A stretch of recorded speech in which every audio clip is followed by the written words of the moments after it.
أعوذ بالله من الشيطان الرجيم بسم الله الرحمن الرحيم إن الله لا ذو فضل على الناس ولكن أكثر الناس لا يشكرون وقاتلوا في سبيل الله واعلموا أن الله سميع عليم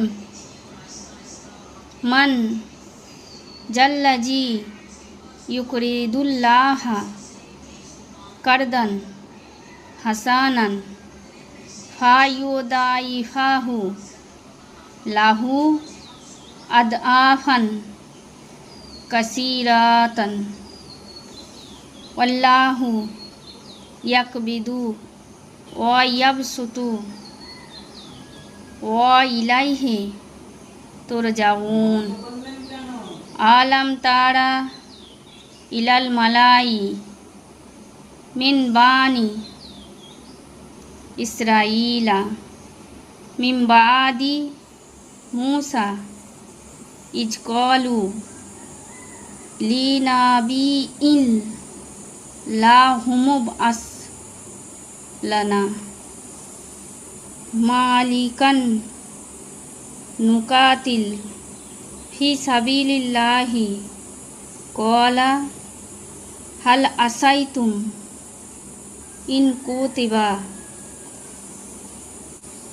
عليكم القتال ألا تقاتلوا قالوا وما لنا ألا نقاتل في سبيل الله وقد أخرجنا من ديارنا وأبنائنا فلما كتب عليهم القتال تولوا إلا قليلا منهم والله عليم بالظالمين আল্লাহ মানুষের প্রতি অনুগ্রহশীল, কিন্তু অধিকাংশ লোক অকৃতজ্ঞ। তোমরা আল্লাহর রাস্তায় সংগ্রাম করো আর জেনে রাখো যে আল্লাহ সর্বশ্রোতা সর্বজ্ঞ। কে এমন আছে যে আল্লাহকে উত্তম কার্য প্রদান করবে? আল্লাহ তার জন্য উহা বহুগুণে বৃদ্ধি করবেন। আল্লাহই জীবিকা, স্বল্পতা ও প্রশস্তা করেন, আর তোমরা তারই দিকে প্রত্যাবর্তন করবে। আপনি কি মুসা আল্লাহ সাল্লামের পরবর্তী বনি ইসরাইল নেতৃবৃন্দের দেখেননি, যখন তারা নবীকে বলেছিল, আমাদের জন্য এক বাদশা পাঠান যাতে আমরা আল্লাহর পথে সংগ্রাম করতে পারি। তিনি বললেন, এমন সম্ভাবনা আছে কি যদি তোমাদের উপর জিহাদ ফরজ করা হয় তবে তোমরা সংগ্রাম করবে না? তারা বলল, আমরা যখন আবাসস্থল ও সন্তানাদি হতে বহিষ্কৃত হয়েছি তখন আল্লাহর পথে কেন যুদ্ধ করব না? যখন তাদের প্রতি জিহাদের বিধান দেওয়া হলো তখন তাদের স্বল্প সংখ্যক ব্যতীত সকলেই পৃষ্ঠ প্রদর্শন করল, আর আল্লাহ জালিমদের ভালো করেই জানেন। শানে নজুল আয়ে 245। একদিন হজরত আবু দারদা রাসূলুল্লাহ সাল্লাল্লাহু আলাইহি সাল্লামের খেদমতে আরজ করলেন, ইয়া রাসূলুল্লাহ সাল্লাল্লাহু আলাইহি সাল্লাম, আমার 2টি উত্তম খেজুর বাগান রয়েছে, আমি 2টি বাগানই আল্লাহর রাস্তায় দান করে দিতে চাই। রাসূল করিম সাল্লাল্লাহু আলাইহি সাল্লাম বললেন, একটা তোমার পরিবার পরিজনের জন্য রেখে দাও। আবু দারদা বললেন, আমি আমার সর্বোত্তম খেজুর বাগান, যাতে 600 ফলবান খেজুর গাছ রয়েছে, তা আল্লাহর রাস্তায় দান করে দিলাম। আল্লাহর রাসূল সাল্লাল্লাহু আলাইহি সাল্লাম বললেন, এর বদলে আল্লাহ তাআলা তোমাকে বেহেশত দান করবেন। তিনি বাড়ি ফিরে তার স্ত্রীকে সংবাদ দিলে তিনিও অত্যন্ত খুশি হন। তখন আল্লাহ তাআলা এ আয়াত নাজিল করেন, লুবাবুন নুকুল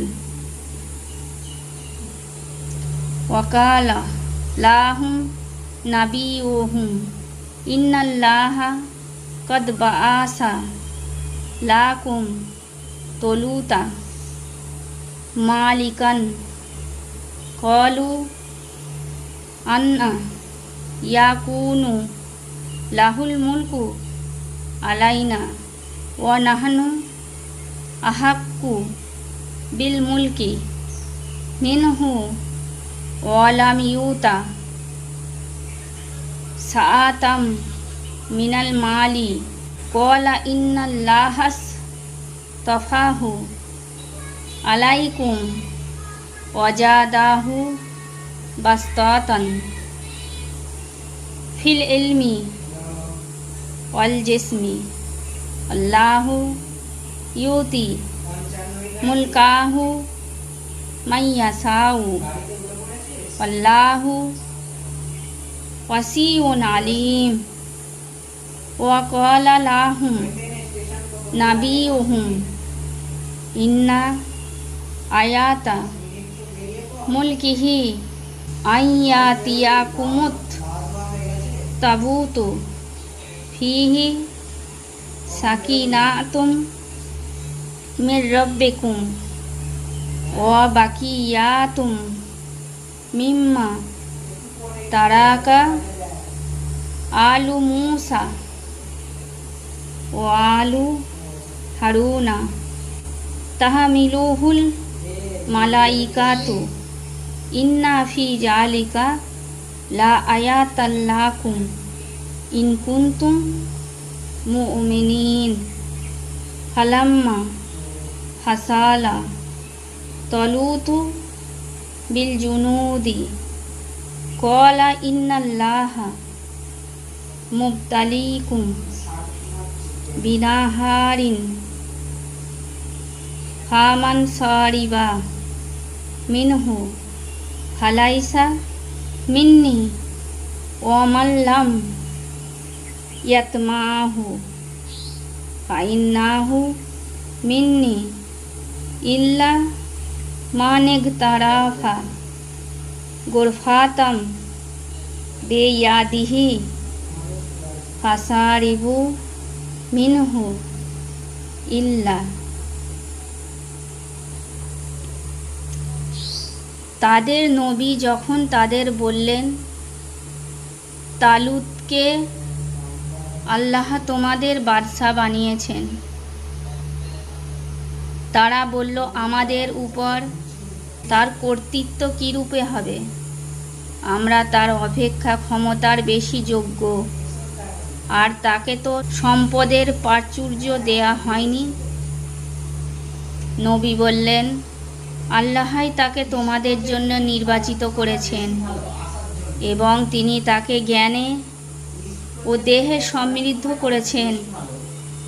বস্তুত আল্লাহ যাকে ইচ্ছা তাকে ক্ষমতা দেন। আল্লাহ প্রাচুর্যময়, প্রজ্ঞাময়।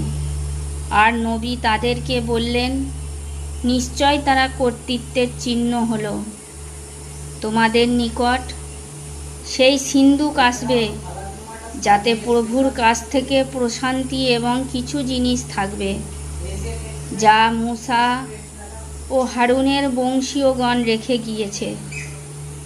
ফিরিস্তাগণ উহা বহন করে আনবে। যদি তোমরা মুমিন হও তবে তোমাদের জন্য নিশ্চয় এতে নিদর্শন আছে। তালুক যখন সেনাবাহিনী সহ বের হলো, তখন সে বলল, আল্লাহ একটি নদী দ্বারা তোমাদের পরীক্ষা করবেন। যে উহা থেকে পানি পান করবে সে আমার দলভুক্ত নয়, আর যে উহার পানি পান করবে না সে আমার দলভুক্ত। তাছাড়া যে কেউ তার হস্তে এক কোষ পানি গ্রহণ করবে সেও অতঃপর সামান্য সংখ্যক ব্যতীত